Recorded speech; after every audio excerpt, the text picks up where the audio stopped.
পৃথিবীর বুকে সবথেকে যদি কঠিন কাজ কিছু আছে তো নিজের সন্তানকে মানুষের মতো মানুষ করে তোলা।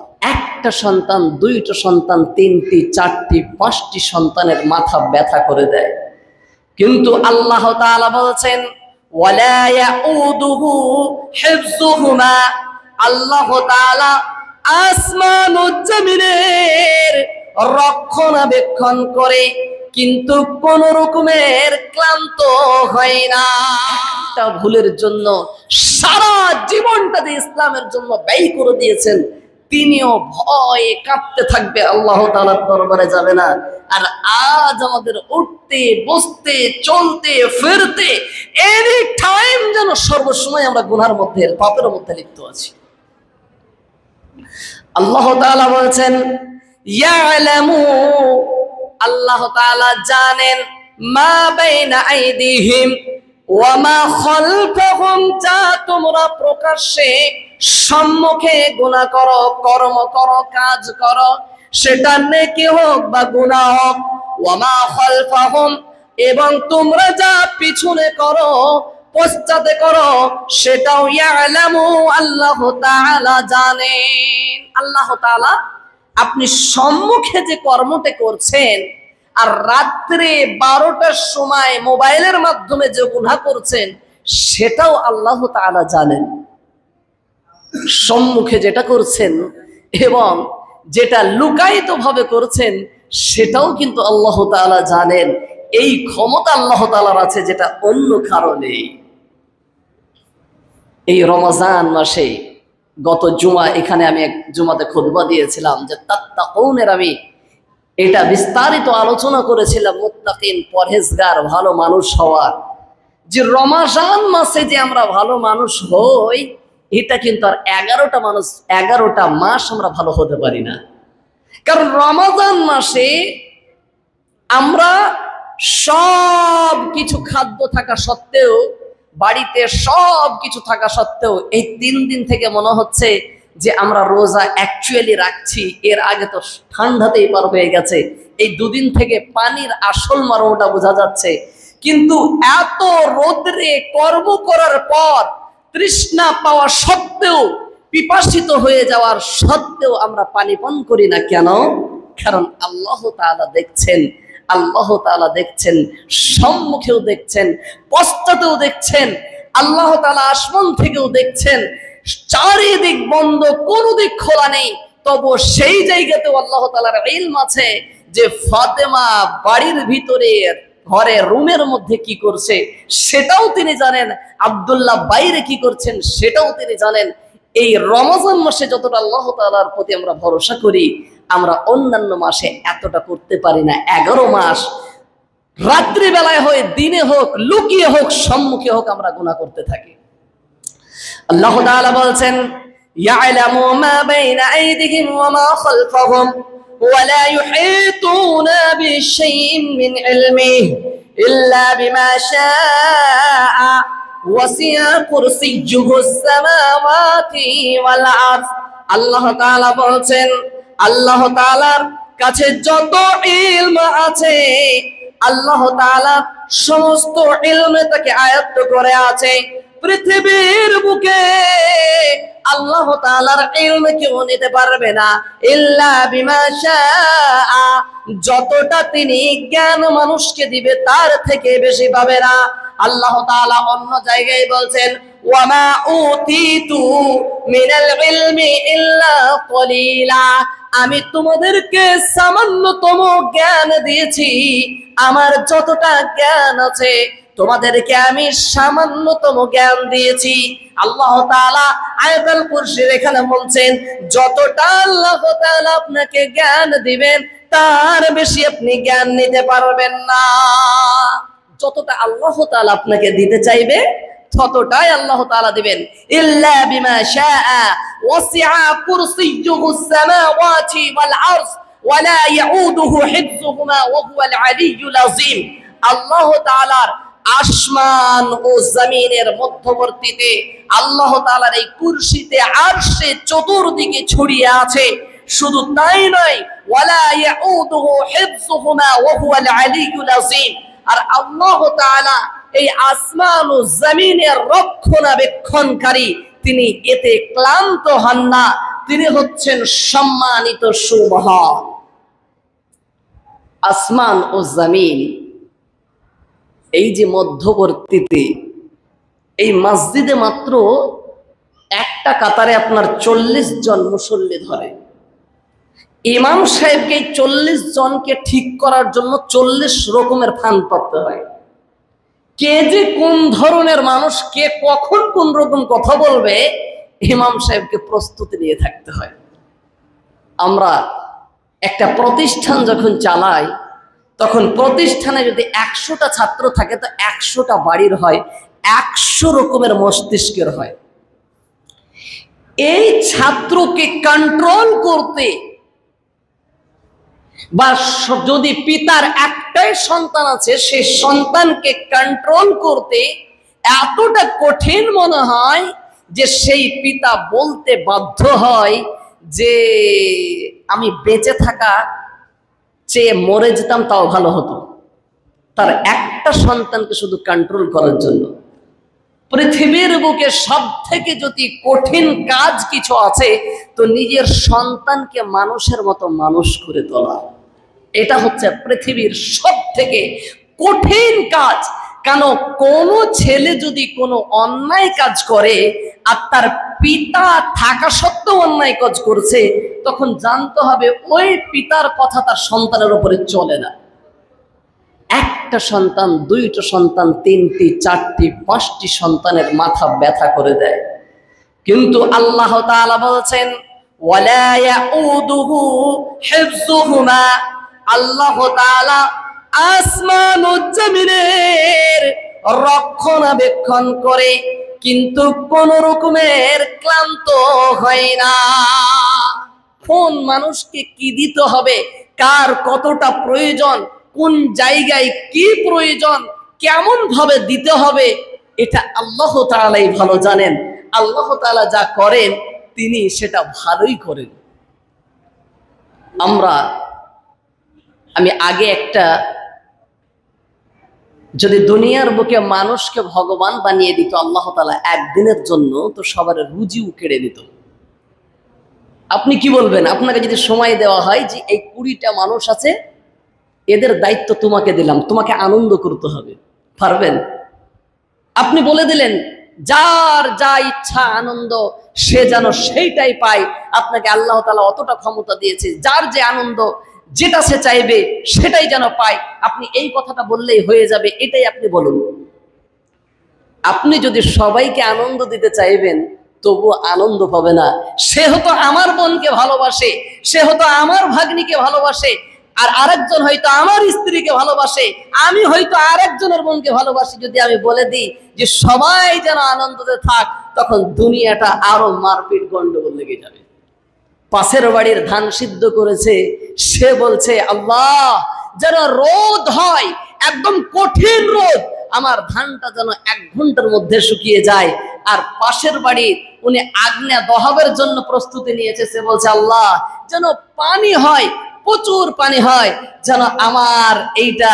আরেকজন জমি চাষ করতে গেছে, তিনি বীজ ছিটাতে গেছে, তিনি বলছে আল্লাহ রোদও যেন না হয়, পানিও যেন হয়, পানিও যেন না হয়, একটু ঠান্ডা ঠান্ডা আবহাওয়া হলে রোজার সময় বীজ ছিটাতে ভালো লাগে। কাকে কোন আনন্দটা দেবে? আপনার মতো আল্লাহ যদি চলে তাহলে কিন্তু চলবে না। ইনি হচ্ছেন আল্লাহ। সারা পৃথিবীর মানুষকে আসমান ও জমিনের রক্ষণাবেক্ষণকারী, তিনি কোনোদিনও ক্লান্ত হন না।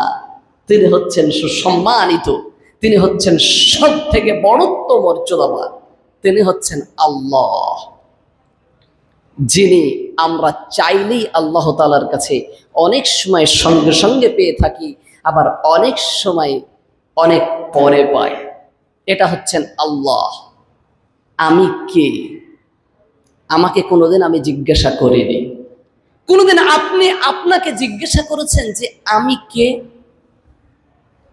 আপনি কোনোদিন আপনাকে রাত্রিবেলায় সবাই ঘুমিয়ে পড়ে গেছে, এখন অন্ধকার রাত্রি, আপনি আপনাকে জিজ্ঞাসা করুন যে আপনি কে, আমি কে। আল্লাহ, আপনি আমাকে কেন দুনিয়াতে পাঠিয়েছেন, আমি কে, আমি কেমন ভাবে এসেছি, কোন জায়গা থেকে এসেছি, দুনিয়াতে আমি কেমন ভাবে আমার চক্ষুটা খুললো, একবার আপনি লক্ষ্য করেছেন?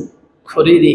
কারণ আমি যদি আমাকে জিজ্ঞাসা করতাম যে আমি কে, তাহলে আমার দ্বারাই অন্যায় কাজ এক বিন্দু পরিমাণ হতো না। আল্লাহ তাআলা পবিত্র কোরআনুল কারীম সূরাতুল হজ সূরা নাম্বার 22 আয়াত নাম্বার 5 এর মধ্যে আল্লাহ তাআলা সুন্দরভাবে বিস্তারিত আলোচনা করে দিয়েছেন। আল্লাহ তাআলা বলছেন, তুমি কে, তুমি কোথা থেকে এসেছো, কেমন রূপ নিয়ে এসেছো, কেমন ভাবে এসেছো। এই রমজান মাস অনেক মা বোন আমার কোরআন পড়তে জানেন, বাংলা কোরআন, যদি আরবি কোরআনের অর্থ না জানা আছে, বাংলা কোরআনের সূরাতুল হজ সূরা নাম্বার 22 আয়াত নাম্বার 5টা সুন্দর করে পড়বেন। দেখবেন আপনি আপনাকে জিজ্ঞাসা করবেন, আমি মেয়ে হই বা ছেলে হই, আমি কে, কেমন ভাবে দুনিয়াতে এসেছি, কেমন ভাবে ছিলাম, আবার কেমন ভাবে দুনিয়া থেকে বিদায় নিতে হবে, তাহলে সুন্দর ভাবে আপনি জানতে পারবেন। আল্লাহ তাআলা বলছেন, ইয়া আইয়ুহান নাস ইয়া কুনতুম ফি রাইবিন মিনাল বা'থি ফাইন্না খলাকনাকুম মিন তুরাব। হে দুনিয়ার মানুষ, তোমরা শোনো, জেনে নাও, যদি তোমাদের কোন রকমের সন্দেহ হয়, এই রাত্রি জাগরণের দিনে পবিত্র কোরআনুল কারীম যদি পড়তে থাকি, পড়তে পড়তে যদি মৃত্যুবরণ করি, তাহলে হতে পারে রাত্রি জাগরণের দিনে আল্লাহ তাআলার ফেরেশতাগুলো সব নেমে আসে, নির্দেশ ক্রমে তিনারা কাজ করেন। আর এই রাত্রিতে পবিত্র কোরআনুল কারীম তেলাওয়াত করতে করতে যদি মৃত্যু হয়ে যায়, তাহলে হতে পারি আল্লাহ তাআলা আমাকে জান্নাতে দেবে। আবার তোমার যদি কোন রকমের সন্দেহ থাকে দুনিয়া থেকে তোমাকে আল্লাহর নিকটে যেতে হবে, তাহলে শোনো, যদি তুমি এই রাত্রি জাগরণের দিনে ও রমজানের মাসে আল্লাহর ইবাদত না করে, আল্লাহ তাআলাকে স্মরণ না করে দুনিয়ার মौज মস্তিতে পড়ে থাকলে, ফুটবল খেলাধুলা করলে রাত্রিতে, আবার তুমি কবাডি খেললে, ফ্রি ফায়ারে তুমি দিন পার করলে, মদ্যপান করে জুয়া খেলে, যেমন ভাবে হোক তুমি রাত্রি জাগরণ করলে, এইরকম ভাবেও তোমার মৃত্যু হতে পারে। আর যদি এই রাত্রিতে এইরকম ভাবে মৃত্যু হয়, তাহলে ফেরেশতা তোমাকে কোন দিকে নিয়ে যাবে? আল্লাহ তাআলা বলছেন, ইয়া আইয়ুহান নাস ইন কুনতুম ফি রাইবিন মিনাল বা'থ ফাইন্না খলাকনাকুম মিন তুরাব সুম্মা মিন নুতফাতিন সুম্মা মিন আলাকাতিন। বলছেন পৃথিবীর বুকে যে মা আছে, যে মা এখন ছোট আছে, ছোট থেকে বড় হবে, মেয়ে আছে আমার বোন আছে, আমার খালা আছে, ফুফু আছে, তিনারা যখন বড় হয়ে যাবে, আবার বিবাহ হবে, সন্তান জন্ম দেবে। আল্লাহ বলছেন, যদি তোমাদের কোন রকম সন্দেহ থাকে পৃথিবীর বুক থেকে তোমাকে আল্লাহর নিকটে চলে যেতে হবে, তাহলে তুমি শোনো, ইউকুতুম ফি রাইবিন মিনাল বা'থ ফাইন্না খলাকনাকুম মিন তুরাব। শোনো শোনো, তাহলে সর্বপ্রথম তোমাকে কেমন ভাবে আল্লাহ তাআলা সৃষ্টি করেছিল? তোমাকে সর্বপ্রথম আল্লাহ তাআলা আদম আলাইহিস সালামকে সৃষ্টি করেছিলেন মাটি দিয়ে, আর সেই জায়গা থেকে আমরা প্রত্যেকে এসেছি। আল্লাহ তাআলা বলেছেন, সুম্মা মিন তুরাবিন সুম্মা মিন আলাকাতিন সুম্মা মিন মুযগাতিন। এই মাটির পরে আল্লাহ তাআলা সুম্মা মিন নুতফাতিন, তোমাদেরকে আল্লাহ তাআলা নুতফা দিয়ে তৈরি করেছে। আমি আজ এত সুস্থ শরীর, সুন্দর দুখানা পা হাত আছে, যা দিয়ে হাঁটাহাঁটি করতে পারি, হাত দিয়ে খেতে পারি, সমস্ত কিছু ধরতে পারি, চোখ আছে যা দিয়ে সুন্দরভাবে দেখতে পাই, কর্ণ আছে যা দিয়ে সুন্দরভাবে আমি শুনতে পাই, নাক আছে যা দিয়ে আমি সুঘ্রাণ পাই, মস্তিষ্ক মেমোরি আছে যা দিয়ে আমার কাজ করি, আল্লাহ তাআলা বলছেন, শোনো, তুমি প্রথমে কি ছিলে একটু নিজেকে জিজ্ঞাসা করো যে মাসিহুর তুমি প্রথমে কি ছিলে। আল্লাহ তাআলা বলছেন, মিন নুতফাতিন, তুমি একটা কীড়ে ছিলে, পোকা ছিলে। তুমি এমন পোকা ছিলে, এমন শুক্রাণু ছিলে যেটা চোখ দিয়ে খালি চোখে দেখা যায় না। আল্লাহ তাআলা বলছেন, একটা মেয়ে যখন যুবতী হয়ে যায়, ছেলে যখন যুবক হয়ে যায়, যুবক যুবতীর বিবাহের পরে তাদের শারীরিক সম্পর্ক হওয়ার পর যে বীর্যপাত হয়, সেই বীর্যতে লক্ষাধিক কোটি কোটি শুক্রাণু থাকে। সেই শুক্রাণুটি মায়ের গর্ভে যায়, আর সেই মায়ের গর্ভে যায়। গর্ভে চলে যাওয়ার পর আল্লাহ তাআলা বলছেন, সুম্মা মিন আলাকাতিন, তারপর সেই শুক্রাণুটি মায়ের গর্ভে 40 দিন সেখানে বসবাস করে। 40 দিন মায়ের গর্ভে থাকে, আর 40 দিন থাকার পর সুম্মা মিন আলাকাতিন, তারপরে সেই শুক্রাণুটি একটা রক্তের টুকরা হয়ে যায়। সুম্মা মিন মুসগাতিন, তারপরে সেই রক্তের টুকরাটা একটি মাংসর টুকরা হয়। আর সেই মাংস টুকরা হয়ে যাওয়ার পর আল্লাহ তাআলা বলছেন, 4 মাস কমপ্লিট হয়ে গেল। 30 দিন, 30 দিন 40 দিন প্রথমেতে মায়ের গর্ভে শুক্রাণু থাকলো, তারপরে 40 দিন আস্তে আস্তে সেটা রক্তের টুকরা তৈরি হলো, তারপরে 40 দিন সেটা মাংসর টুকরা হয়ে থাকলো। তখন মায়ের ভালোভাবে খেতে মন যায় না, তাদের যেটাই খেতে যায় সেটাই তাদের গন্ধ মনে হয়। ভালো জিনিস নাকের কাছে নিয়ে গেলে সেটা ভালোভাবে সে খেতে চায় না। আল্লাহ তাআলা বলছেন, এই 4 মাস যখন কমপ্লিট হয়ে গেল, তারপর আল্লাহ তাআলা তাতে রূহ ফুঁকে দেয়। 4 মাস যখন কমপ্লিট হয়ে যাবে, কিছুদিন আগে আমার এক বন্ধু আমাকে ফোন করেছে যে ভাই, আমার স্ত্রীর গর্ভে সন্তান আছে, এখন 3 মাস বয়স। আর আমি যখন ফটো করলাম, আমাকে ডক্টর বললেন যে তুমি এক কাজ করো, তোমার স্ত্রীর পেটে যেটা বাচ্চা আছে সেটা হয়তো পঙ্গু হবে, আর না তো সেটার দিমাগ খারাপ হবে, পাগল হবে। অতএব তুমি কি করো, ছেলেটাকে ফেলে দাও, গর্ভচ্যুত করে দাও। আমাকে ফোন করছে, ভাই এখন পেটে যে আমার স্ত্রীর বাচ্চা আছে, যদি বাচ্চাটাকে ফেলে দেওয়া হয়, অ্যাবর্শন করে নেওয়া হয়, তাহলে কি কোনো গুনাহ হবে? আমি বললাম, ভাই কোরআন ও হাদিস অনুযায়ী অবশ্যই গুনাহ হবে, কিন্তু আপনি গুনাহ হওয়ার পূর্বে আপনি বলুন যে বিষয়টা কি। উনি আমাকে বলছেন, ভাই 3 মাস এখন আমার স্ত্রীর পেটে বাচ্চা আছে, গর্ভধারণ করেছে, আর এখন আমাকে বলছে ডক্টরে যে সেটা হয়তো সে পাগল হবে বা পঙ্গু হবে, অতএব তুমি অ্যাবর্শন করে নাও। আমি বললাম, মিথ্যা বলেছে। বলছে, আপনি কেমন করে বলছেন? আমি বলছি, আমি কোনো ডক্টরেও পড়াশোনা করিনি, আমি এই বিষয়ে জানিও না, কিন্তু কোরআন ও হাদিসের কিছু জ্ঞান অর্জন করেছি। আর সেই আল্লাহ তাআলার উপরে বিশ্বাস এবং রাসূল সাল্লাল্লাহু আলাইহি সাল্লামের বিশ্বাস থাকার কারণে আমি বলছি যে ডক্টর যদি বলেছে তাহলে বিষয়টা ভুল বলেছে। উনি আবার ওই ডক্টরকে দেখিয়েছেন এবং ভালোভাবে আবার ফটো করেছেন, আবার সেম কথা বলেছে। উনি আমাকে আবার বলছেন, ভাই একই রিপোর্ট, টাকা কত খরচ হয়েছে? বলছে 10-15 হাজার টাকা খরচই হয়ে গেল, মোটামুটি 12-13 হাজার টাকা। আমি বললাম, এক কাজ করুন, কোরআন ও হাদিস অনুযায়ী কোনো পৃথিবীর বুকে এমন ডক্টর নেই যে 4 মাস পূর্বে বলে দিবে যে পেটে ছেলে আছে না মেয়ে আছে। এমন কোন ডক্টর নেই যে 4 মাস পূর্বে বলে দিবে সে পাগল হবে না দিওয়ানা হবে, কারণ সেই ক্ষমতা আল্লাহ তাআলা তাকে দেননি।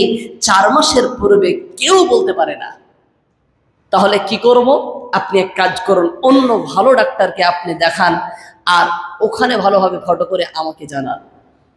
সে আমার বন্ধু বলছে, আমি যখন ফটো করলাম অন্য জায়গায়, তখন বলছে না কোনো অসুবিধা নেই, রিপোর্ট ঠিক আছে।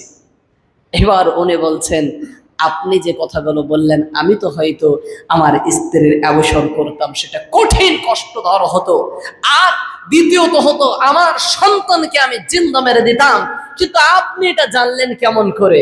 আমি ওকে বললাম পবিত্র কোরআনুল কারীম সূরাতুল হজ সূরা নম্বর 22 আয়াত নম্বর 5 নম্বরটা তুমি খুলে দেখবে। আর হাদিসের মধ্যে আল্লাহ রাসূল সাল্লাল্লাহু আলাইহি সাল্লাম বলেছেন যে 40 দিন স্ত্রী ও স্বামীর শরীরের সম্পর্কের পরে 40 দিন সেটা বীর্যর, সেটা 40 দিন শুক্রাণু অবস্থায় থাকে, তারপরে 40 দিন সেটা রক্তের টুকরা রক্ত জমা হয়, তারপরে 40 দিন মাংস টুকরা তৈরি হয়।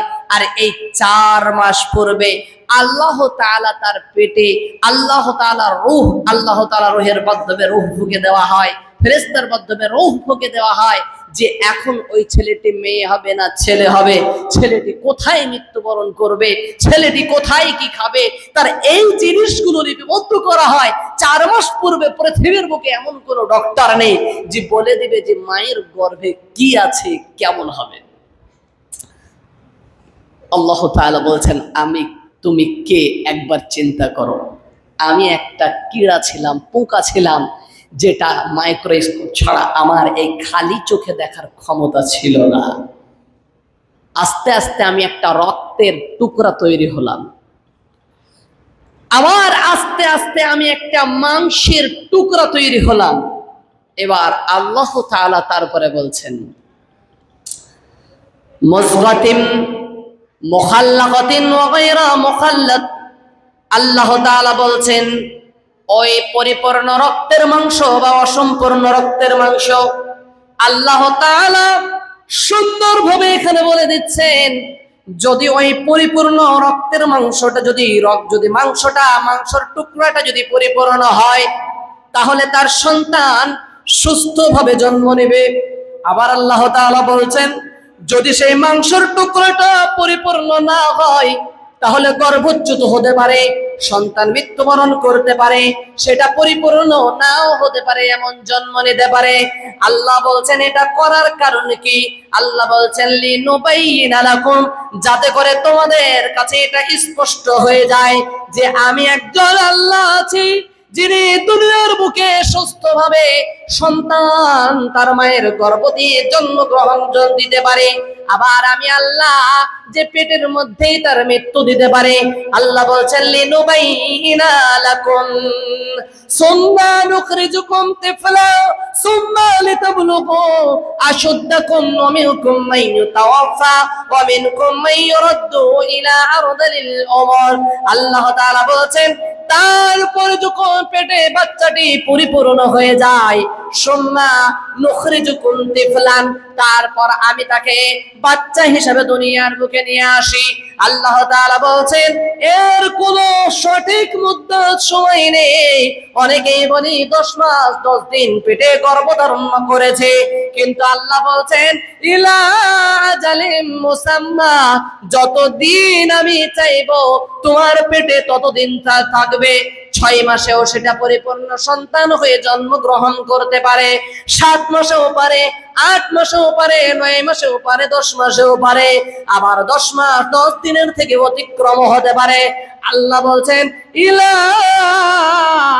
আজালিন মুসাম্মা, আমি যতদিন চাই আমি গর্ভে রাখি, তারপর সুম্মা নুখরিজুকুম তিফলান, তারপর আমি তাকে ছোট বাচ্চা হিসেবে দুনিয়ার বুকে নিয়ে আসি।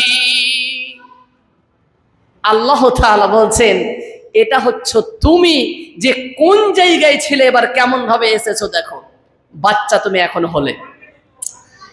এবার এই বাচ্চাটা আল্লাহ তাআলা বলছে আমি নির্দিষ্ট সময় অনুযায়ী পেটে রাখবো, তারপরে আমি তাকে দুনিয়ার মুখ দেখাবো। আমরা কি করি, একটা বাচ্চা যে দুনিয়ার বুকে আমি আনবো, যখন দুনিয়ার বুকে আসে ওই মহিলার ওই মায়েদের এত কষ্ট অনুভব করে যে পৃথিবীর পুরুষরা এই কষ্ট অনুভব জীবনে করতে পারবে না, যে কতটা কষ্ট তিনি অনুভব করে যখন একটা সন্তান জন্ম দেয়। এই জন্য মায়ের পায়ে তলে যে জান্নাত বলেছে তো কেন জানেন? সব থেকে বেশি সদ্য ব্যবহার পাওয়ার যোগ্য হচ্ছে মা। কেন জানেন? আল্লাহ রাসূলকে যখন কেউ জিজ্ঞাসা করলো, ইয়া রাসূলুল্লাহ, ইয়া হাবিবাল্লাহ, সব থেকে বেশি ভালোবাসা পাওয়ার যোগ্য কে? আল্লাহ রাসূল সাল্লাল্লাহু আলাইহি সাল্লাম বলছেন, ক্বালা উম্মুকা, তোমার মা। সুম্মা মান? আবার জিজ্ঞাসা করলেন আল্লাহ রাসূল, তারপর সব থেকে ভালোবাসার যোগ্য পাওয়ার কে? বলছেন ক্বালা উম্মুকা, তোমার মা। আবার বলছেন আল্লাহ রাসূল, তারপরে হচ্ছে ক্বালা উম্মুকা, তোমার মা। তিনবার। প্রথম পুরস্কার মা, দ্বিতীয় পুরস্কার মা, তৃতীয় পুরস্কারও মা।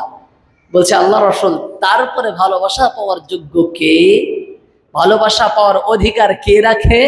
বলছে সুম্মা আবুকা, ক্বালা আবুকা, এরপরে তোমার পিতা। সান্ত্বনা পুরস্কার হচ্ছে কার জন্য?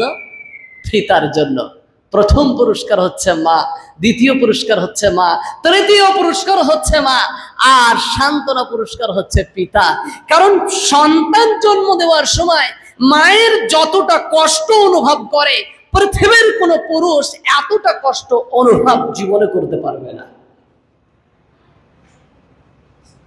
এই সন্তান আমি, এই সন্তান একজন মেয়েও, এই সন্তান আমার ভাই, এই সন্তান আমার চাচা, আমার দাদা, যারা মায়ের পেট থেকে আমরা সকলে এসেছি। কিন্তু অনেকে এই কষ্ট না নিতে চাই না। পৃথিবীর বুকে এখন পরিকল্পনা মাফিক, এখন 100-র মধ্যে যদি দেখা যায় 70% মেয়েদেরকে সিজার করে দেওয়া হয়। আর বেশিরভাগে যেটা করা হয়, হয়তো নাড়িতে গলায় পাক লেগেছে, হয়তো পেটে পানি নেই, হয়তো বাচ্চা পায়খানা করে দিয়েছে বা খেয়ে ফেলেছে, বলে 8 মাস 9 মাস সেই পেটটা কেটে বাচ্চাটাকে তুলে নেওয়া হয়। কিন্তু আল্লাহ রাসূল বলছে, হ্যাঁ, বাচ্চা যখন আছে অবশ্যই কষ্ট তো হবেই। এখন পর্যন্ত কোনো পশু নেই যাদের সিজার করে বাচ্চা নিতে হয়। আছে? হয় না। কুকুর 4-5টা করে জন্ম দেয়, শুয়োরের তো 15-16টা করে বাচ্চা হয়, কিন্তু কোনোটা সিজার করতে হয়েছে? হয়নি। আমি 2টো বাচ্চা জন্ম দিব, তাই আমাকে সিজার করতে হয়। সেটা আমার স্ত্রী হোক আর একজনের স্ত্রী হোক, চতুর্দিকের চাপে ডক্টর মশাই, আমার স্ত্রীকে যখন আমি নিয়ে গেলাম, আমি ডাক্তারকে বললাম যত টাকা লাগে আপনাকে দিব, অর্থাৎ আমার যেন নরমালে হয় এটা ব্যবস্থা করে দেন। বলছে, তুমি কি পাগল হয়েছো? কে নরমালে কোনো মতেই হবে না, তুমি সন্তান পাবা না তো মা পাবা। এমন ভাবে চতুর্দিকে চাপ দেওয়া হয়, হয়তো যদি সন্তান চলে যায়, স্ত্রী চলে যায়, শ্বশুর বাড়ি থেকে কি বলবে, আমি সারা জীবনের জন্য একটা দাগ লেগে যাবে। চতুর্দিকের সমস্যার জন্য তখন সিজার করতে বাধ্য হয়ে যায়। আবার অনেক মেয়ে আছে, তারা শখে সিজার করে, অতটা কষ্ট অনুভব করে লাভ নাই, পেট থেকে বাচ্চাটা তুলে নিলেই হয়। কিন্তু আল্লাহ রাসূল সাল্লাল্লাহু আলাইহি ওয়াসাল্লাম বলছেন, এই মা, এই যে আমি জন্ম হয়েছে, আপনি জন্ম হয়েছেন, এক শুক্রাণু থেকে, কীড়া থেকে, পোকা থেকে এই জায়গাতে এসেছি। এই এত শরীর আমাদের এখন সুস্থ, স্পষ্ট আমরা সবকিছু করতে পারছি, কিন্তু তবুও সেই মায়ের সঙ্গে ব্যবহার। কালকে একটা আমি এই ইউটিউবে দেখলাম, সত্যি আমার চোখ দিয়ে পানি চলে এলো, যে মায়ের সঙ্গে ব্যবহার। যে মা, এখন আমি আমার স্ত্রীকে প্রত্যেকদিন রাত্রিবেলায় বলি, যখন ছেলে পায়খানা করে দেয় বিছানায়, প্রস্রাব করে দেয়, তখন ওর মাকে বলি, উঠাও তুমি দেখো। কেন? প্রথম পুরস্কার আল্লাহ তোমাকে দিয়েছে, দ্বিতীয় পুরস্কার, তৃতীয় পুরস্কার এই কারণেই তোমাকে দিয়েছে, যে সত্যি মায়েরা যত কষ্ট করে, পিতারা তো ঘুমেই সারা রাত্রি পার করে দেয়, কিন্তু মার ঘুমটাই হয় না এই ছোট বাচ্চাকে নিয়ে। কিন্তু এই মায়ের সঙ্গে ব্যবহার আমি, আপনি, আপনারা। কালকে যখন আমি একটা ফেসবুকে দেখলাম, তার নিজের সন্তান ছেলে এবং বৌমা, বৃদ্ধা মহিলা, তার মার এত বয়স হয়ে গিয়েছে, বিছানাগত হয়ে গেছে, তার ছেলে তার মুখে হাত দিয়ে তার নিঃশ্বাস বন্ধ করতে চাইছে, আর তার বৌমা তাকে লাঠি দিয়ে পিটাচ্ছে এবং তার লজ্জা স্থানে লাঠিটা ভরে দিচ্ছে। আস্তাগফিরুল্লাহ। যে মা এত কষ্ট করে দুনিয়ার বুকে আমাকে নিয়ে এসেছে, সেই মা যখন বৃদ্ধা হয়ে যায় তখন তার কথাটা শুনতে যেন আমাকে কষ্ট লাগে। আমার স্ত্রী যখন দুটো কথা বলে, আমার মায়ের জন্য স্ত্রীর প্রেমে পড়ে, স্ত্রীর পাগল হয়ে নিজের মা যে এত কষ্ট করে 10 মাস 10 দিন 9 মাস 8 মাস আমাকে গর্বে নিয়ে নিজের ইচ্ছা মতো খেতে পাইনি, যেটা ডক্টরও নিষেধ করেছে সেটা নিষেধ শুনেছে, যেটা খেতে চেয়েছে কিন্তু নিষেধ করা সত্ত্বেও নিষেধ করার কারণে সে খায়নি, এই মাকে যখন বৃদ্ধা হয়ে যাচ্ছে দুটো কথা বলছে, তখন কটু কথা বলে মায়ের উপরে নির্যাতন চালাচ্ছে ছেলেরা। ভাবতে পারেন কালকে আমার দৃশ্য দেখে মানে কেমনই যেন নিজেকে মনে হচ্ছে যে আল্লাহ এইরকম দিন যেন না দেখতে হয়। নিজের মায়ের সেবা করে যেন জান্নাত যদি ক্রয় করতে হয় তো নিজের মায়ের সেবা করে নিজের মায়ের পদতলে থেকে যেন জান্নাতটা নিতে পারি। এটা হচ্ছে মা। আমি হচ্ছি শুক্রাণু থেকে, মায়ের গর্ভ থেকে এই দুনিয়ার বুকে এসেছি। আমি কে, কেন এসেছি? আল্লাহ তাআলা বলছেন, এবার তোমরা যুবক যখন হয়ে গেলা, সুম্মা নুখরিজুকুম তিফলান লিতাবলুগু আশুদ্দাকুম, তোমরা যখন যুবক হয়ে গেলা, যখন জন্মগ্রহণ করেছিলে একটুকু পানি তোলার ক্ষমতা ছিল না, টুকরো ভাত খাওয়ার ক্ষমতা ছিল না, আব্বুকে আব্বা বলে ডাকার ক্ষমতা ছিল না, মাকে মা বলে ডাকার ক্ষমতা ছিল না, আমার হাতে পায়ে থাকা সত্ত্বেও কোনো কাজ করছিল না। আল্লাহ তাআলা বলছেন, আল্লাহুল্লাযী খালাকাকুম মিন যুফিন, তোমাকে অত্যন্ত দুর্বল করে আমি তোমাকে জন্ম দিয়েছিলাম, দুর্বল করে দুনিয়ার বুকে নিয়ে এসেছি, সব ছিল কিন্তু কোনো কাজ হয়নি। আল্লাহ তাআলা বলছেন, লিতাবলুগু আশুদ্দাকুম, আমি যখন তোমাকে শক্তিশালী করলাম, আস্তে আস্তে ক্ষমতা বাড়ালাম, পৃথিবীর বুকে এই যে ছোট ছোট কচি কাঁচা বাচ্চা মা বলে ডাকতে পারছে, আব্বা বলে ডাকতে পারছে, দৌড়াতে পারছে, ছুটতে পারছে, যখন একটুকু মোচ বের হচ্ছে, দাড়ি গোপ যখন চলে আসে, অনেক নিজেকে ক্ষমতাবান বলে, একটা যদি তাকে উপদেশ দেওয়া হয় উপদেশটা ভালোভাবে নিতে পারে না। মা যখন বলে তুমি কোরআন তেলাওয়াত করো, মার কথা শুনে না। মা যখন বলে ভালো কর্ম করো, ভালো ছেলে গো, মার কথা শুনে না। আল্লাহ তাআলা বলছেন, লিতাবলুগু আশুদ্দাকুম, শোনো তুমি যে ক্ষমতাবান তোমার এই যুবকে আমি পৌঁছিয়ে দিই। লিতাবলুগু আশুদ্দাকুম ওয়া মিনকুম মান ইউতাওয়াফা ওয়া মিনকুম মান ইউরাদ্দু ইলা আরযালিল উমর, এই যৌবন পাওয়ার পর আবার আমি অনেককে মৃত্যু দিই।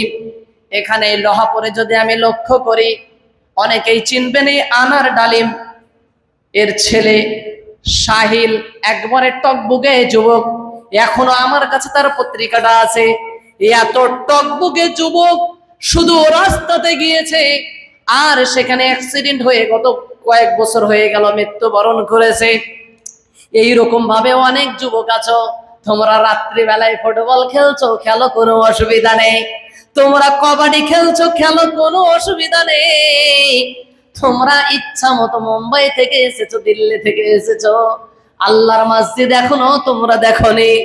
মায়ের সেবাটা ভালোভাবে করবে, তোমরা জানোনি যে আব্বা রাত দিন নিজে না খেয়ে তোমার সেবা যত্ন করেছে। সেই আব্বাকে তুমি দেখছো, দেখোনি, তুমি দেখো না, কিন্তু তুমি একবার আল্লাহকে স্মরণ করো। আল্লাহ, আমার এই যুবক, আমি যে এত টকবুকে যুবক, ক্ষমতা আছে, নেতৃত্ব আছে, সব আছে, কিন্তু কালকে যে আমি বাড়ি থেকে বের হয়ে অ্যাক্সিডেন্ট হবে না এর কোনো গ্যারান্টি নেই। কবাডি খেলতে খেলতে আমাকে এমন কেউ চেট মারবে না, এমন কেউ আমাকে লাথি মারবে না যে দাঁত ভেঙে যাবে, এটার কোনো গ্যারান্টি নেই। ফুটবল খেলতে যাচ্ছ, তোমার পাটা ভেঙে যাবে কি যাবে না এর কোনো গ্যারেন্টি নেই। তুমি একবার চিন্তা করো যে আল্লাহ আমি কে, কেমন ভাবে এসেছি, কেমন ভাবে দুনিয়া থেকে চলে যাব। সারা পৃথিবীর বুকের মানুষ এক দল আছে যারা মুসলিমের চতুর্দিকে ছড়িয়ে আছে, মুসলিমের যুবকগুলোকে ধ্বংস করার জন্য চতুর্দিকে ছড়িয়ে আছে, মুসলিম মেয়েদেরকে ধ্বংস করার জন্য। এখন অমুসলিমদের একটা পরিকল্পনাও চলছে। সেদিন দেখলাম যে তাদের এই পরিকল্পনা, এক পক্ষের লোক আছে যারা বলতে চাইছে মুসলিম মেয়েদেরকে ভালোবাসার টোপ দাও, তাদেরকে কিছু টাকা দাও, পয়সা দাও, তাদের পিছনে খরচা করো এবং তাদেরকে ভালোবাসার টোপ দিয়ে তাদের সঙ্গে শারীরিক সম্পর্ক করো এবং তাকে আমাদের পথে নিয়ে আসার চেষ্টা করো। আল্লাহ তাআলা বলছেন, শোনো শোনো, তোমরা একটু স্মরণ করো, মাইয়ু তাওয়াফা, এই যুবক অবস্থাতেই আমি অনেকের মৃত্যু দান করে, কেননা পৃথিবীর বুকে কেউ জানে না তার মৃত্যু কোথায় হবে। আল্লাহ তাআলা আবার একটু এগিয়ে বলছেন, আইয়ু তাওয়াফা মিনকুম ওয়া মান ইউরাদ্দু ইলা আরদালিল উমর। আল্লাহ তাআলা বলছেন, এই ছোট বাচ্চা তুমি যেমন ভাবে ছিলে, তুমি যেমন ভাবে আজ সুন্দরী মেয়ে আছো, খুব সুন্দর দেখতে, চেহারাটা খুব ফুটফুটে, খুবই সুন্দর দেখতে, মেয়েটার চোখটা দেখলে, মেয়েটার চেহারা দেখলে চারটি ছেলে তার পেছনে ঘোরাঘুরি করে। সুন্দর ছেলে, খুবই সুন্দর চেহারা, কার পেছনেও পাঁচটি মেয়ে ঘোরাঘুরি করে। সুন্দর মেয়ের পেছনে সুন্দর ছেলেরা ঘোরাঘুরি করে, আর সুন্দর মেয়ের পেছনে বখাটে ছেলে ঘোরাঘুরি করে, সুন্দর ছেলের পেছনে মেয়েরা ঘোরাঘুরি করে, রাত্রি যাপন করে, কল করে, ফোন করে বিভিন্ন রকমের অন্যায় কাজে লিপ্ত হচ্ছ। আবার আল্লাহ বলছে, শোনো, এই সৌন্দর্যকে আমি ক্ষমতা করে দিব। আজ তোমার সুন্দর একটু ছোট্ট করে গোঁফ বের হয়েছে, দাড়িটা কেবলই এসেছে, তুমি সুন্দর ভাবে তোমার চেহারাটাকে চকচকে করে রেখেছ, কিন্তু শোনো, অনেক শিক্ষিত তুমি আছো, প্রফেসর আছো, ইঞ্জিনিয়ার আছো, সারা পৃথিবীর তুমি নেতৃত্ব দিচ্ছ। আল্লাহ বলছে, আরসানিল উমুরি, তোমাদেরকে এমন আমি এক পর্যায়ে নিয়ে যাব যে তোমার যে ক্ষমতা ছিল সেই ক্ষমতাটাও শেষ হয়ে যাবে। আমি কে? আমার এই সম্পত্তি কার? আমার এই সৌন্দর্যটা কোথায় যাবে? আপনি কি জানেন? জানেন না, কারণ আপনি আপনাকে কোনোদিন জিজ্ঞাসা করেনি। আল্লাহ তাআলা বলছেন, লম্বা আলোচনা এখানে আছেন যে আল্লাহ তাআলা বলছেন, এই যে আরদালিল উমর, যে এই এমন বৃদ্ধ আমি করে দিব, এই বৃদ্ধ থেকেও, এই বৃদ্ধ হওয়া থেকে আল্লাহ তাআলার কাছে আশ্রয় চাওয়া প্রয়োজন। কেন? এখন চলতে চলতে চুল দাড়ি পেকে গেছে, আল্লাহকে বলছে, আল্লাহ আমার মৃত্যু যেন শান্তভাবে চলতে চলতেই হয়ে যায়।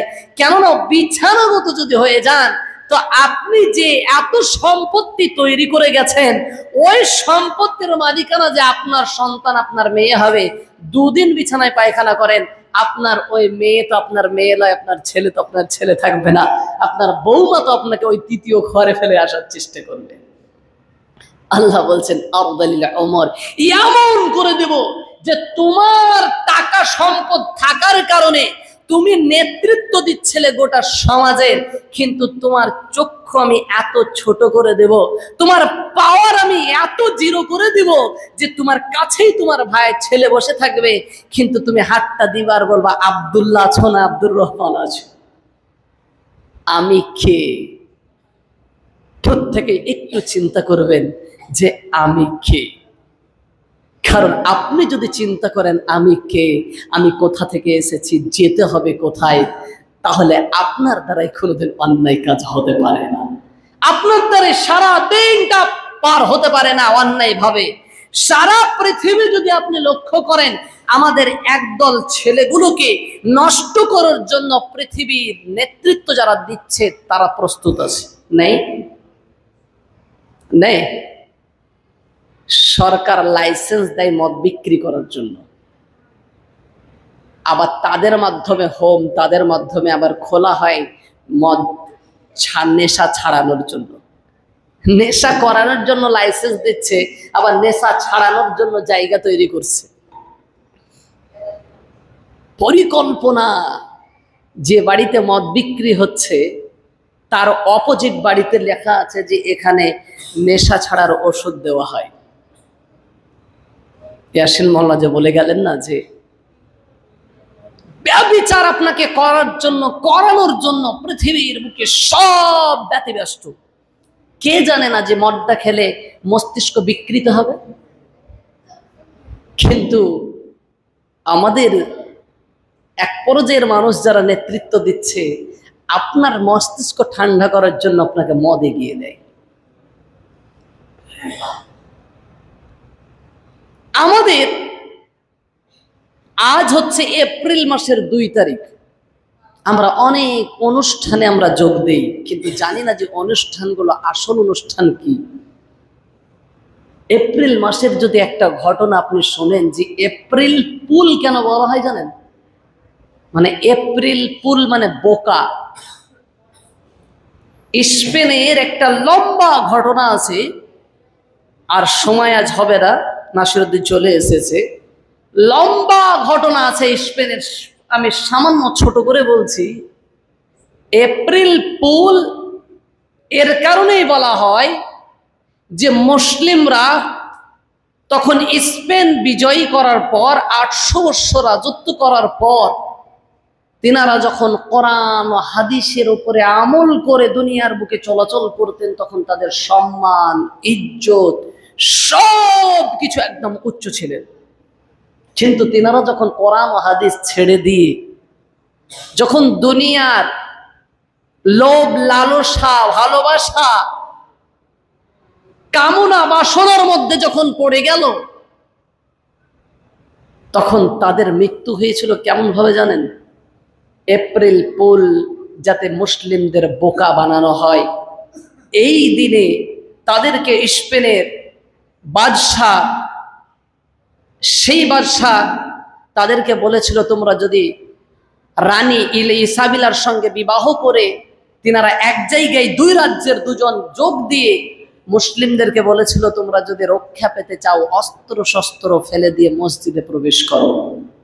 আর মসজিদে প্রবেশ করার পর চতুর্দিক দিয়ে তাদেরকে আগুন লাগিয়ে পুড়িয়ে মেরে দেওয়া হয়েছিল। আর সেই দিন জোর গলায় বাদশাহ বলেছিল যে মুসলিমরা এপ্রিল ফুল, এপ্রিলের বোকা এরা। এই জন্য আজও 1 তারিখে এপ্রিল মাসে বোকা বানানো হয়। আব্দুর রহমান, তোমার আব্বা মারা গেছে, তুমি তাড়াতাড়ি কলকাতা থেকে চলে আসো। দৌড়তে দৌড়তে দৌড়তে সেখানে এলো, দেখছে ওর আব্বা খুব সুন্দর খাদ্য গ্রহণ করছে। তখন তাকে বলছে এপ্রিল ফুল, মানে মানাচ্ছে আমি যে আমাদেরকে হত্যা করেছে, যে বোকা বানিয়ে পুড়িয়ে ছারখার করে দিয়েছে।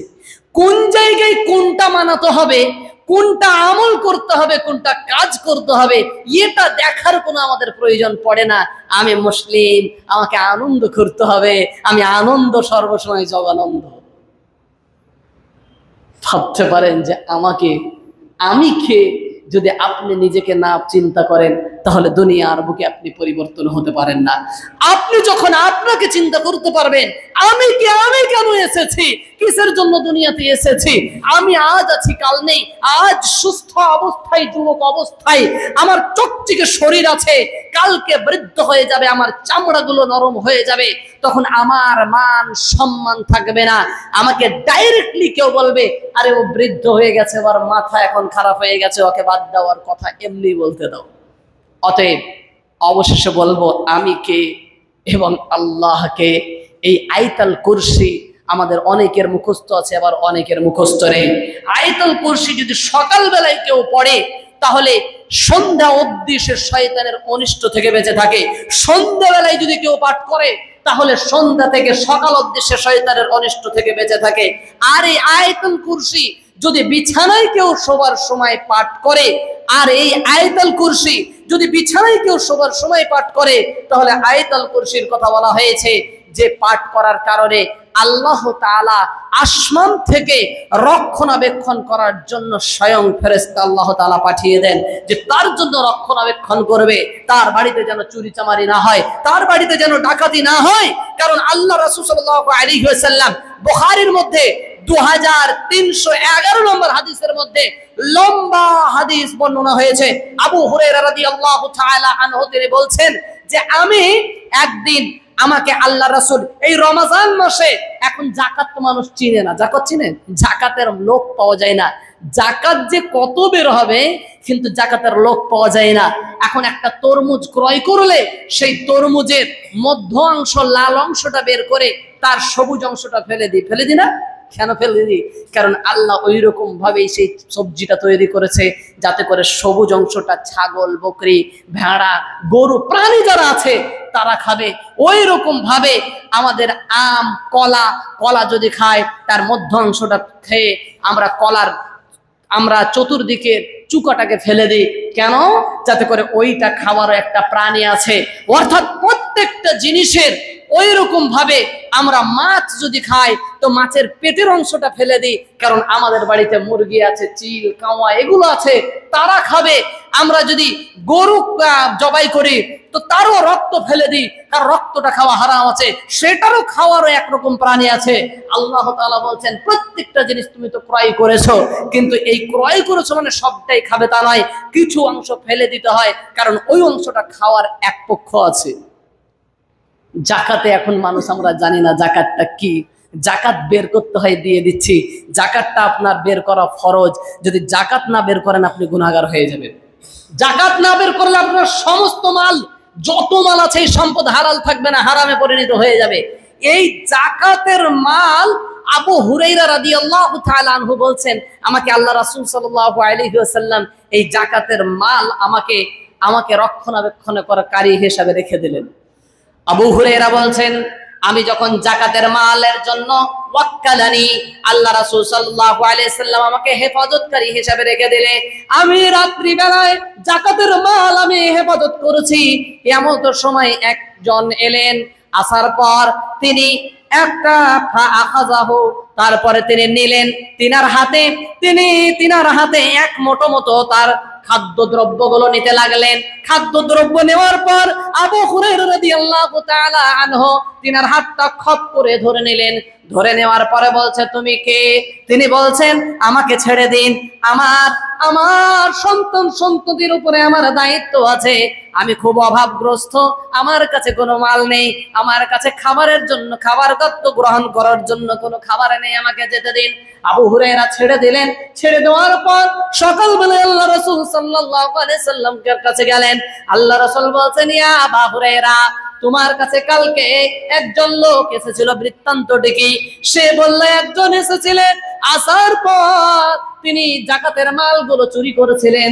আমি তার হাতটা ধরলাম, ধরার পর আমি তাকে ধরে নিলাম। সে বলল, কাকুতি মিনতি করতে লাগলো যে আমাকে আবু হুরায়রা তুমি ছেড়ে দাও, কারণ আমি খুব অভাবী, আমার বাড়িতে সন্ততি স্ত্রী আছে, অতএব আমাকে ছেড়ে দাও। আবু হুরায়রা বলছেন, আমি আল্লাহর রাসূল তখন তাকে ছেড়ে দিলাম। আল্লাহ রাসূল আবু হুরায়রাকে বলছে, যাও তুমি বাড়ি যাও, আবার দেখবে রাত্রিবেলায় এসে আসবে। রাত্রিবেলায় এসে আবার পুনরায় এলো। আসার পর আবু হুরায়রা খুব চকার্ণ ভাবে এক জায়গায় দাঁড়িয়ে আছে যে আল্লাহর রাসূল যখন বলেছে অবশ্যই আসবে। আবার সে লুকি চুপি এসে আবার সেই মাল সে আস্তে আস্তে নিতে লাগলো। নেবার সময় আবু হুরায়রা আবার তাকে ধরে ফেললো। ধরার পর আবু হুরায়রা বলছে, বলো তুমি কে, কেন এসেছো? সে বলছে, ইয়া আবু হুরায়রা, আমি খুব অভাবী।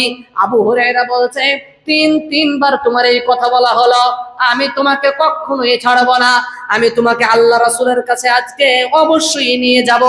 তিনি বলছে, অর্থাৎ যে এসেছিল চুরি করতেছে, বলছে, আবু হুরায়রা শোনো, আমি তোমাকে কিছু বাক্য শিখিয়ে দিচ্ছি, তুমি যদি বাক্যগুলো রাত্রিবেলায় পড়ে শয়ন করো তাহলে তোমার মাল চুরি হবে না।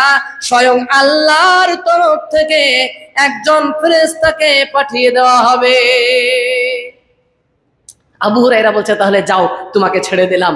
আবু হুরায়রা সকালবেলা আল্লাহ রাসূলের কাছে গিয়ে বলছেন, আবু হুরায়রা কে আল্লাহ রাসূল জিজ্ঞাসা করলেন, আবু হুরায়রা আবার কি তৃতীয় দিন সে এসেছিল? বলছে হ্যাঁ আল্লাহ রাসূল অবশ্যই এসেছিল। বৃত্তান্তটি কি, সে কি বলেছিল? বলছে আল্লাহ রাসূল আবার সে কাকুতি মিনতি করলো, আমি কিন্তু ছাড়ছিলাম না, কিন্তু সে বলল তোমাকে আমি কিছু শিখিয়ে দিচ্ছি, তুমি এইটা পাঠ করলে আর তোমার কাছে কোনো শয়তান আসতে পারবে না, কোনো শয়তান তোমার কাছে আসবে না, স্বয়ং আল্লাহর তরফ থেকে ফেরেশতা গার্ড হিসেবে আসবে। বলল সেটা কি? তখন তিনি শুনিয়ে দিলেন এই পবিত্র কোরআনুল কারীমের সূরাতুল বাকারা সূরা নাম্বার 2 আয়াত নাম্বার 255 এর মধ্যে যে আয়াতটি আছে, আয়াতুল কুরসি, আল্লাহু লা ইলাহা ইল্লা হুয়াল হাইয়ুল কাইয়্যুম লা তা'খুযুহু সিনাতুন ওয়া লা নাওম লাহু মা ফিস সামাওয়াতি ওয়া মা ফিল আরদ মান যাল্লাযী ইয়াশফা'ু 'ইনদাহু ইল্লা বিইذনিহি ইয়া'লামু মা বাইনা আইদিহিম ওয়া মা খালফাহুম ওয়া লা ইউহীতুনা বিশাইই্যিন মিন ইলমিহি ইল্লা বিমা শাআ ওয়াসি'a কুরসিয়্যুহু সামাওয়াতি ওয়াল আরদ ওয়া লা ইয়াউদুহু হিফযুহুমা ওয়া হুয়াল আলিয়্যুল আযীম। আল্লাহ রাসূল বললেন উনি সত্য বলেছেন, যদি রাত্রি বেলায় এইটা পাঠ করে তুমি বিছানায় শয়ন করো তাহলে শয়তান থেকে তুমি দূরে থাকবে, শয়তান তোমাকে কোনো রকমের আক্রমণ করতে পারবে না, আল্লাহর তরফ থেকে ফেরেশতা আসবে।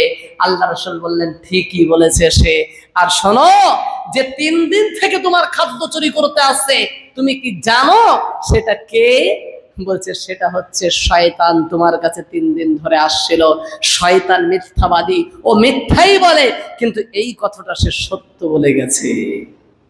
অতএব আমার শেষ অনুরোধ প্রত্যেককেই, আয়াতুল কুরসি যেন আমরা প্রত্যেকেই মুখস্থ করি, নিজের সন্তানদেরকেও যেন মুখস্থ করাই, সকালবেলায় তাকে পাঠ করাবো, ইনশাআল্লাহ সারাদিন হয়তো শয়তান থেকে বেঁচে থাকবে। আর সন্ধ্যাবেলায় পাঠ করাবো, রাত্রে ঘুমানোর সময় তাকে পাঠ করাবো, নিজে পাঠ করব, অপরকে পাঠ করাবো, এবং তাদেরকে অর্থ সহকারে ভালোভাবে বুঝিয়ে দেব। এবং এই যাকাতের যে বিষয়টা, এটা ভালোভাবে জেনে, যাকাত এটা আপনার কাছে মানুষ আসবে না, আপনাকে পৌঁছিয়ে দেওয়া উচিত, আপনাকে পৌঁছাতেই হবে, না তো আপনি গুনাহগার হয়ে যাবেন। এটা আপনার মাল নয়, তরমুজের ওপরটা ফেলে দেওয়া, ওই রকম ভাবে যাকাতটাকেও ফেলে দেওয়া, ওই রকম ভাবে ফিতরাটাকেও, যে রমজান মাস শেষ হলো, নিজে যতগুলো রমজান মাসে যদি ভুল ভ্রান্তি ঘাটতি হয়ে থাকে তাহলে ফিতরাটাকে আপনি ফেলে দিলেন, আপনি মুক্ত হয়ে গেলেন। আপনি যাকাতের টাকাটা সারা বছর 3 বছর নিয়ে বেড়াচ্ছেন, আপনি মুক্ত হতে পারবেন না। আপনি ছেড়ে দিলেন, তখন জানতে পারলেন বাহ, আমি এটা খারাপ জিনিস তরমুজের ছালের মতো ফেলে দিলাম। এইটা আমাদের প্রত্যেককেই চেষ্টা করা দরকার। এবং আমার মা বোনদেরকে বলবো, সারা পৃথিবীর বুকে আপনাকে পর্দাশীলের নামে, আপনাকে পর্দাশীলের নামে অনেক কথা বলবে। তুমি কি বাড়ির মধ্যে থাকতে চাও? দুনিয়াতে সব চাঁদে চলে যাচ্ছে আর তুমি পর্দার মধ্যে বাড়িতে থাকছো। এসো, তুমি বাইরে এসো, বাইরেকার দুনিয়া দেখো, তুমি নিজে চাকরি করো, তুমি নিজে চলে আসো। আরে তুমি মেয়ে ঘুমটা দিয়ে কতদিন থাকবে? তুমি প্যান্ট পরে ঘুরে বেড়াও, এটা বাইরেকার লোক চাইবে, এটা চাইবে। একদল যেমন শিয়াল চায় যে মুরগিতে খুল্লাতে যদি মুরগির খুল্লাতে পিঠা দেওয়াটা উচিত হবে না, তাদেরকে বের করে গাছে রাখো কারণ সে খেতে চাই। ওই রকম একদল শিয়ালের মতো মানুষ আছে যারা চায় যে মেয়েগুলো তোমরা বার হও, তোমাদেরকে আর খুল্লার মধ্যে থাকতে হবে না। তারা কিসের জন্য? কারণ তারা আপনার মধুহরণ করতে চায়, আবার আপনাকে ছেড়ে দেবে। এই জন্য পর্দাশীল নারী তৈরি হন, পর্দাশীল মেয়ে হও, এবং আমরা যেন এই রাত্রি, আরো যে রাত্রিগুলো আছে সেই রাত্রিগুলো জাগরণ করতে পারি। আল্লাহ তাআলা যেন আমাদের রাত্রি জাগরণ করার তৌফিক দান করে, আমিন। প্রত্যেকেই আবার এই দোয়াটি পাঠ করি, আল্লাহুম্মা ইন্নাকা আফুউন তুহিব্বুল আফওয়া ফাআফু আননি, আল্লাহুম্মা ইন্নাকা আফুউন তুহিব্বুল, এ আল্লাহ তুমি ক্ষমাশীল আর তুমি ক্ষমা করতে অত্যন্ত পছন্দ করো মাওলা, অতএব তুমি আমাদেরকে ক্ষমা করো মাওলা। মাওলা, আজ আমরা সুন্দরভাবে খাদ্য গ্রহণ করতে পারছি মাওলা। মাগরিবের সময় যখন আজানের পূর্বে আমরা আমাদের ফলের প্লেট নিয়ে, নানান রকম ফলের প্লেট নিয়ে আমরা ফল খাচ্ছি মাওলা, কিন্তু সেই গাজাওয়াসীর ছোট ছোট বাচ্চাদের উপরে যে আক্রমণ করা হয়েছে, তারা ফল খেতে পায় না মাওলা, তারা ভালোভাবে পানি ডুবা খাবে সেটাও পায় না মাওলা। মাওলা, তোমার মতো ক্ষমতাবান শক্তিশালী কেউ নেই মাওলা, তুমি প্রত্যেকের উপরে রহম করো। এই রাত্রি জাগরণের দিনে প্রত্যেকেই ক্রন্দন করে তাদের জন্য দোয়া করবেন। আল্লাহ, আমরা গুনাহগার, আমাদের তুমি ক্ষমা করো, আমরা যেন সঠিক পথে চলতে পারি সেই তৌফিক দান করো।